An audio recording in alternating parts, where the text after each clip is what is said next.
Salut et bienvenue sur Anakaland pour la vidéo du premier anniversaire de la chaîne. A l'origine, j'avais prévu de faire cette vidéo pour fêter les 1000 abonnés, mais c'est finalement plus long que prévu, donc ça sera celle des 1 an. Et du coup, j'en profite pour vous inviter à vous abonner si ce n'est pas déjà fait, ainsi qu'à partager et commenter la vidéo. Merci d'avance. A cette occasion, je voudrais revenir sur la première vidéo de la chaîne, la théorie sur la grossesse de Daenerys et la véritable identité du fils de la glace et du feu, que vous avez été plus de 30 000 à regarder. Cette vidéo était loin d'être parfaite, et je n'avais pas forcément pris le temps de tout détailler. Mais pour célébrer la première année de la chaîne, je voulais revenir un peu dessus dans une sorte de mise à jour. Car d'après moi, la nouvelle série House of the Dragon a soulevé un lien des plus intrigants entre les dragons et la grossesse chez les Targaryens. Cette fois, je laisse donc Jon de côté en espérant que la série sur son futur verra bien le jour. Ici, je vais me concentrer exclusivement sur la Reine des Dragons et surtout son enfant à naître en me laissant un peu aller à mon délire pour en imaginer le destin.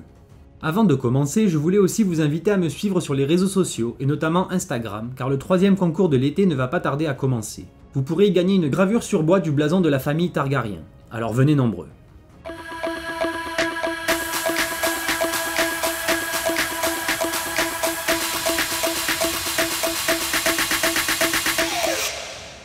Pour commencer, revenons sur le nouvel élément mis en place dans le spin-off de Game of Thrones, ce lien entre grossesse et dragon. Dans l'épisode 6 de House of the Dragon, Laena Velaryon, alors enceinte de Daemon Targaryen, se retrouve malheureusement dans l'incapacité de donner naissance à son fils. Le guérisseur explique alors à Daemon que si l'enfant ne vient pas rapidement au monde, sa femme et leur fils mourront. Il semble toutefois préciser que le bébé est toujours en vie, mais pas pour longtemps, et que la seule méthode pour le sauver coûtera inévitablement sa vie à Laena, car en effet les césariennes c'était pas encore ça. Mais alors que Daemon hésite à sacrifier sa femme, celle-ci prend une décision et décide d'aller rendre visite à Vhagar, sa dragonne géante. Puis Laena supplie la vieille dragonne, mais sans jamais prononcer les mots, comme si le lien unique qui les unit permettait à Vhagar de lire dans son cœur. Puis, après quelques hésitations, la dragonne ouvre la gueule et crache son feu sur sa dragonnière, à contre-cœur.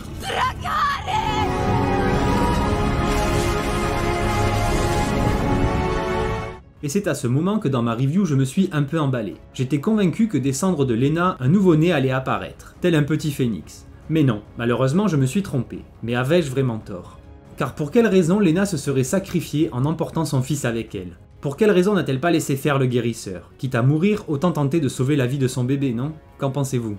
Au final, si ça n'a pas fonctionné, c'est seulement que leur enfant n'était pas béni, comme pouvait l'être Daenerys, ainsi que d'autres de leurs ancêtres. Chose que Laena et Vhagar devaient espérer pour permettre sa naissance. Et si le but était simplement de les tuer, pourquoi les réalisateurs n'ont pas simplement suivi les événements du livre, et fait tomber Laena dans les escaliers, comme l'avait écrit George Martin? Donc d'après moi, il y a forcément un sens caché derrière ce changement dans l'histoire de George R.R. Martin. Cela ne peut être anodin. Tous les changements apportés par la série avaient pour fonction soit de préciser, soit de corriger un élément qui dans les livres n'était qu'une simple hypothèse ou conjecture. Et là, je pense vraiment qu'ils voulaient poser les bases de quelque chose qui pourrait potentiellement être développé plus tard, pourquoi pas dans la série Jon Snow, ou même dans le dernier tome qui ne sortira probablement pas avant 20 ans. Dans la précédente vidéo, j'avais émis l'hypothèse du déni de grossesse pour la jeune femme Targaryen. Car en effet, un déni de grossesse pourrait parfaitement expliquer la folie qui frappe la jeune femme à la fin, ou plutôt en être la conséquence. À force de trauma psychologique causé par ses pertes et son sentiment d'échec ou d'impuissance après son arrivée à Westeros, la Reine des Dragons a glissé sur la mauvaise pente. Sa certitude qu'elle ne tomberait plus jamais enceinte et le rejet de Jon auront assurément causé son déni de grossesse. Bref, imaginons que Daenerys Targaryen était effectivement enceinte de Jon à la fin des événements de Game of Thrones. Après sa mort, Drogon emmène son corps vers l'est, à Essos.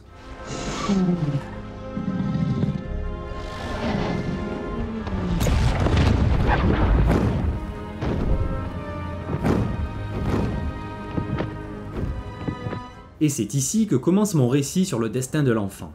Une fois à Essos, probablement dans un lieu sûr proche de l'ancienne Valyria, Drogon dépose le corps de sa mère, soit pour le couver jusqu'à la maturité de son petit frère, soit pour immédiatement le consumer avec son feu magique. Et là, au milieu des cendres, un nouveau-né en parfaite santé apparaît. Un enfant béni lui aussi, comme sa mère, et donc résistant aux flammes. Un Targaryen au sang pur, héritage des anciens de Valyria. L'orphelin serait ensuite recueilli par des gens simples, des nomades ou des voyageurs qui passaient par là et qui auraient été attirés par les pleurs du bébé. Ils seraient alors tombés sur une scène qui les aurait autant surpris qu'émerveillés. Le dragon noir gigantesque se tenant au-dessus d'un tout petit bébé en train de pleurer. Le dragon protecteur échangerait un regard avec le couple bouche bée et finalement déciderait de s'envoler au loin, confiant son trésor à ses nouveaux parents. Parents qui accueilleraient ce petit et le protégeraient comme ce qu'ils auraient de plus précieux. Leur bonté se mêlant à ce sentiment de devoir confié par la plus magnifique et effrayante des créatures. L'enfant pourrait aussi bien être un garçon ou une fille. Je pencherais presque plus pour une fille, mais disons que le destin serait peut-être plus clément avec lui s'il était un garçon. Ce petit garçon donc grandirait dans une petite cahute au cœur d'un village quelque part à Essos. Un enfant heureux, épanoui et au cœur bon, héritage de cette nouvelle famille qu'il avait accueillie. Un jeune garçon toujours souriant qui n'hésite pas à aider son prochain et qui accorderait peut-être un peu trop facilement sa confiance. Mais comme le monde de Game of Thrones n'est pas un monde de bisounours, viendrait malheureusement un jour où un événement tragique le séparerait de sa famille. Et ce, avant que quiconque n'ait pu lui raconter le miracle de sa venue au monde ou son lien avec le dragon. Peut-être serait-ce un raid des Dothraki qui ravagerait son village et tout ce que le petit garçon connaissait. Mais sentant probablement le danger, Drogon lui-même apparaîtrait haut dans le ciel pour s'abattre sur les envahisseurs et leur faire payer leurs crimes. Mais malgré cette arrivée providentielle, le village serait ravagé, autant par l'acier des Dothraki que par leurs chevaux et surtout les flammes du dragon. Notre jeune ami, dorénavant seul, sortirait des ruines en cendres, aussi traumatisé que perplexe. Et c'est ainsi qu'il ferait la rencontre de son très grand frère aux écailles d'ébène. Après un long échange de regards, Drogon l'inviterait sur son dos pour un voyage que le jeune garçon ne serait pas prêt d'oublier. Un vol qui les mènerait probablement vers la dernière personne que Drogon connaît et qui avait la confiance de Daenerys. Daario Naharis, autrefois en charge de la cité de Meereen, mais plus aujourd'hui, car la démocratie dont rêvait sa reine serait enfin devenue une réalité. Daario, inconsolable depuis la mort de Dany, mais libre, aurait donc repris sa route avec ses puinés. Mais c'est justement l'apparition de Drogon dans le ciel qui lui aurait rendu le sourire, autant que l'espoir. Toutefois, plutôt que sa reine, c'est un petit garçon qu'il verrait descendre de l'énorme dragon. Et sans même avoir à y réfléchir, il saurait que cet enfant était le dernier héritage de la femme qu'il aimait. Malgré tout ce qu'elle aurait pu dire sur son incapacité à retomber enceinte, lui saurait que cet enfant était le fils de Daenerys. L'homme honorable au cœur tendre deviendrait donc le tuteur de ce garçon curieux et aventureux, lui enseignant tout ce qu'il savait sur sa famille, sur l'histoire de sa mère et bien sûr concernant l'art du combat. Après un certain temps, on les retrouverait donc toujours ensemble, et le petit garçon serait à présent devenu un jeune adolescent. Toujours aussi curieux et bienveillant, mais dont le cœur serait devenu lourd au sujet de son destin, son passé et son identité. Pendant ce temps, les rumeurs d'un garçon chevauchant un dragon des années plus tôt auraient fait son chemin jusqu'à Volantis, et notamment jusqu'au prêtre rouge de R'hllor, qui en aurait également eu vent dans leurs flammes. Peut-être même l'enfant serait lui aussi un rêveur dragon, comme son plus illustre ancêtre, Aegon, le menant donc à faire la rencontre de la grande prêtresse et sa cour.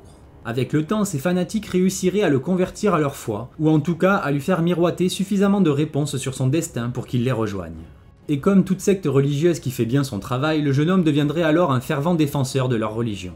Ainsi se mettrait en place la vengeance d'outre-tombe de Daenerys, pas au travers de la haine, même si un peu quand même, mais basée sur la foi. Une foi qui ne désirerait rien d'autre qu'enfin s'emparer de Westeros, convertir par la force son peuple et faire tomber ce roi hérétique aux pouvoirs étranges, Brandon le Brisé. Le jeune prince dragon, devenu l'instrument du Seigneur de la Lumière, reviendrait, ou plutôt viendrait à Westeros pour y mener une grande guerre sainte afin de reprendre ce qui lui revient de droit. Ce que l'on avait volé à sa mère, les 7 couronnes et le trône aujourd'hui détruit.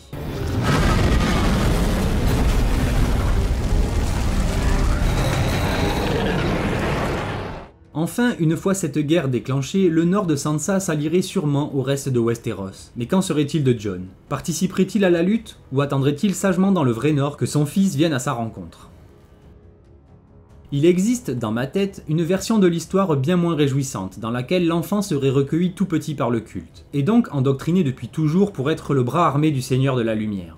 Mais j'ai préféré lui offrir une enfance heureuse et un mentor honorable afin qu'au moment voulu, le prince Targaryen revienne dans la vraie lumière et décide de suivre sa propre voie, se libérant du carcan de la religion pour accomplir un destin plus noble et en accord avec les espoirs de sa mère, à savoir briser la roue et plus encore. Il y a aussi une version où il ne serait jamais endoctriné par les prêtres rouges et où il partirait de lui-même vers l'ouest en quête de réponse, le menant peut-être vers Bran et inévitablement vers le nord et son père. Ainsi, il embrasserait la glace qu'il porte en lui et mettrait finalement fin au cycle du long hiver. Mais ça sera pour une autre fois, si ça vous dit. Voilà, c'est donc le moment de me dire ce que vous en pensez et surtout comment vous trouvez ce nouveau format de vidéo. Perso, je me suis bien amusé à imaginer ce que pourraient être les conséquences de cette grossesse de Daenerys à la fin de Game of Thrones. J'avoue aussi que j'adore imaginer ce qu'il pourrait se passer après la fin d'un film ou d'une série, et ça pourrait être fun de retenter l'expérience, un de ces 4.